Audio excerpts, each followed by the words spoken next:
నమస్తే.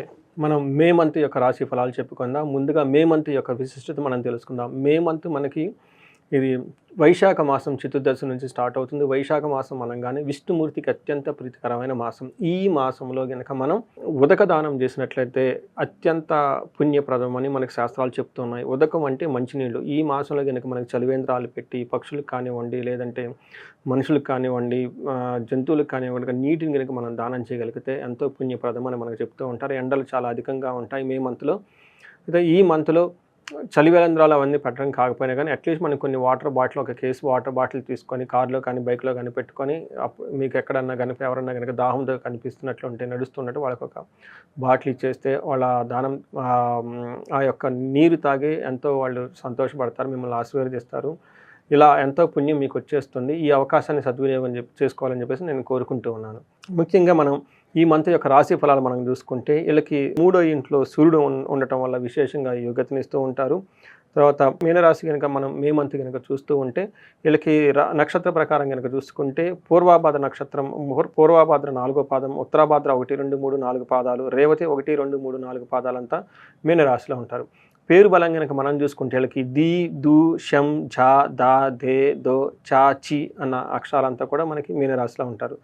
గ్రహస్థితి కనుక మనం చూసుకుంటే వీళ్ళకి సూర్యుడు వృషభ రాశిలో, బుధ సంచారం మేషంలో, శుక్రుడు మీనరాశిలో, కుజుడు కర్కాటక రాశిలో ఉన్నారు. అంతేకాకుండా వీళ్ళకి 3 ముఖ్యమైన గ్రహాలు కూడా మారుతూ ఉన్నది. అది గురువు, 2 రాహుకేతులు. ఈ మంత్లో ఈ మే మంత్కి సంబంధించి ఎలా ఉండబోతుందంటే మనకు సూక్ష్మ గోచారం, లఘు గోచారం అన్న కాన్సెప్ట్ ప్రకారం కనుక చూస్తే వీళ్ళకి సూర్యుడి వల్ల లక్ష్మీ ప్రవాహం చాలా బాగుండేది.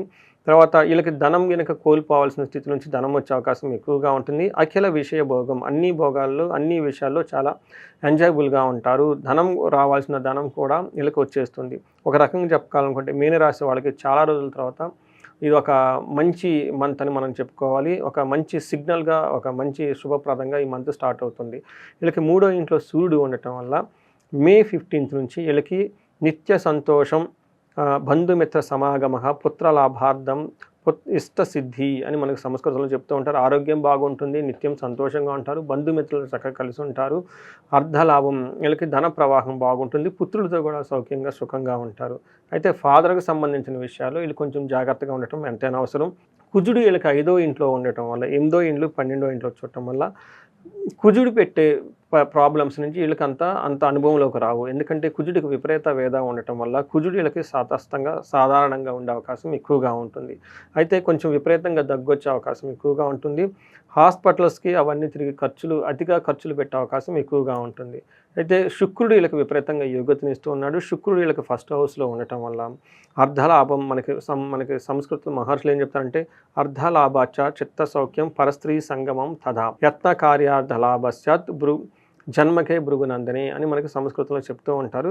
దీని ప్రకారం మనకి వీళ్ళకి శుక్రుడు ధనలాభాన్ని ఇస్తూ ఉంటారు, మనసులో సౌఖ్యంగా ఉంటారు, పరస్త్రీలతో సుఖపడుట లేదా పురుషులతో సుఖపడుట, చేసే పనుల వల్ల ధనలాభం కలిగే అవకాశం చాలా ఎక్కువగా ఉంటుంది.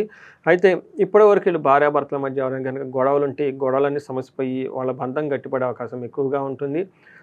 ఇంతే కాకుండా మనకి ఆఫీసులో కానివ్వండి, లేదంటే బయట ఎక్కడైనా కొలీగ్స్ కానీ వాళ్ళలో స్త్రీలైతే పురుషులకి, పురుషులైతే స్త్రీలకి ఏమన్నా అభిప్రాయ భేదాలు ఉన్నా కానీ అవన్నీ పోయేసి ఒక మంచి హార్మోనియస్ ఎన్విరాన్మెంట్లో చక్కగా వర్క్ చేస్తారని మనం చెప్పుకోవచ్చు. అయితే ఇందులో మనకి నక్షత్ర ప్రకారం కనుక మనం చూసుకుంటే వీళ్ళకి పూర్వభాద్ర, ఉత్తరాభాద్ర, రేవతి 3 నక్షత్రాలు ఉన్నాయి. మన పూర్వభాద్ర నక్షత్రం కనుక మనం చూసుకుంటే వీళ్ళకి ఐశ్వర్యవంతంగా ఉంటుంది, జయప్రదంగా ఉంటుంది, ధనలాభం ఉంటుంది. తర్వాత వీళ్ళకి ఛాలెంజెస్ వచ్చేటప్పటికి ధనహీనత, అంటే ధనం వల్ల ఇబ్బందులు పడే అవకాశం ఎక్కువగా ఉంటుంది. బంధించబడినట్లుండే సిచ్యువేషన్స్ కూడా వీళ్ళకి ఎక్కువగా ఉంటుంది. ఉత్తరాభాద్ర నక్షత్రం ప్రకారం చూసుకుంటే మనకి వీళ్ళకి ఐశ్వర్యవంతంగా ఉంటుంది, జయప్రదంగా ఉంటుంది, సంపదలు ఉంటాయి, ధనం ప్రాప్తి బాగుంటుంది, మంచి చక్కటి భోజనాలు, విందులు అన్నీ చక్కగా ఆలోచిస్తూ చక్కగా ఫంక్షన్స్ అన్ని అటెండ్ అవుతూ చక్కగా ఉంటారు. రేవతి నక్షత్రం వాళ్ళు కనుక మనం చూస్తే వీళ్ళకి ఐశ్వర్యవంతంగా ఉంటుంది, జయప్రదంగా ఉంటుంది, సంపదలు బాగుంటాయి, ధనలాభము బాగుంటుంది, మృష్టాన్నము చక్కగా ఉంటుంది.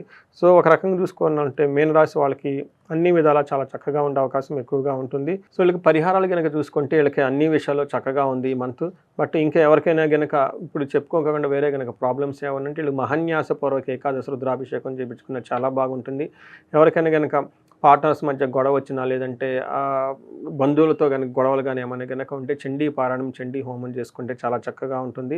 వీళ్ళకి ఐశ్వర్యవంతంగా, జయప్రదంగా, సంపదల ప్రకారం చాలా చక్కగా ఉంది కాబట్టి ఎవరు కనుక ధనానికి సంబంధించిన విషయాల్లో బాధపడుతూ ఉంటే వీళ్ళకి కుబేరు పాశుపతం చేయించుకున్న, కుబేరు పాశుపతంతో పాటు శ్రీ సూక్త సంపుటీకరణతో మహాలక్ష్మి విశేష హోమం చేయించుకున్నా కానీ వీళ్ళకి ఐశ్వర్యవంతంగా చాలా చక్కగా ఉండి ధన ప్రవాహం వచ్చే అవకాశం చాలా ఎక్కువగా ఉంటుంది. ధన్యవాదాలు. నమస్తే.